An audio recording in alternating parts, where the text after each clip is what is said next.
አይ ጋይስ እንዴት ናችሁ? የውላችሁ የተረሳ ብሎግ ነው። ሲስተሯ መጣች ምናምን ነገር እረፍት የወጣን ቀን ነበረ። ከዛ በኋላ አብረን ጉዟችንን ጀመር ምናምን ነገር እዚች ጋር የምታምር ቦታ ሳገኝ ቆይ ይሄንማ ቪዲዮ ላይ ማስገባት አለብኝ ብዬ ቀረጽኩ። ከዛ እዚህ ጋር የውላችሁ እየጨፈርን ምናምን ነገር የቴዲ አፍሮ ጎቢ ቀድና የሚለው ዘፈን ነበር። በጣም ነው የምወደው ያንን ዘፈን።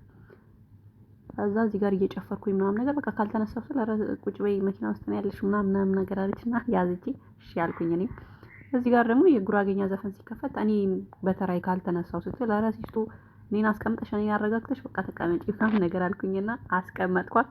ያው መንገዳችን እንግዲህ ቀጠለ ምናምን ነገር ወደ ሻርጃ ነበር እየሄድን የነበረው። ከዛ በኋላ ልክ እዚህ ጋር ደግሞ ወረድን ደረስን ምናምን ነገር።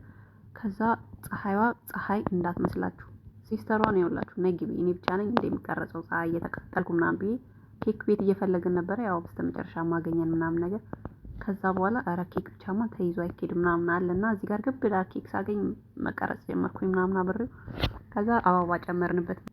አበባ አታምርም? እኔ በጣም ነበር የምወደው አበባ ምናምን ነገር። ከዛ ይወጣችሁ አነሳሳን ምናምን ነገር። ከዛ በኋላ ጨርሰን ወጣን። ይኸውላችሁ ተገናኘን ምናምን ነገር። ያው እቅፍ ተደራርገው ኧረ ዞር በይ በቃ እኔም ልቀፋት ምናምን ነገር አልኳት። ከረዥም ጊዜ በኋላ ነበር የተያየነው። ቤት ደረስን ምናምን ባሏንም ሰላም አለው። ከዛ በኋላ ፈውስ ቀረበ ምናምን በቃ እዩት እንዴት እንደሚያምር ምግብ እንዳይመስላችሁ ጌታን። ከዛ እዛች ጋር ብርዝም ነበረ ተበላ ምናምን ቡናችን ተፈላ ምናምን ነገር። እዚህ ጋር ሶሪ ኤንደ ኦልማን ወሊፍ ጅራጣ ብለን ነበር ያሰራንበት። ይሄን የመሰለ ኬክማ አንቆርስም ምናምን ነገር ብለው እምቢ አሉ። ከዛ ኧረ ሰዎች ቁረሱ አንቆርስም ቁረሱ አንቆርስም። ከዛ በኋላ ተቆረሰ። ያው እንግዲህ ዳቦ መጣ ምናምን ነገር። የዶሮ አይን የመሰለ ቡና ጠጣን። በሩቻ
ከዛ ተበላ። ያው ዳቦም ቀረበ ምናምን ነገር። የዶሮ አይን የመሰለ ቡናችንንም ጠጣን። በዱቻ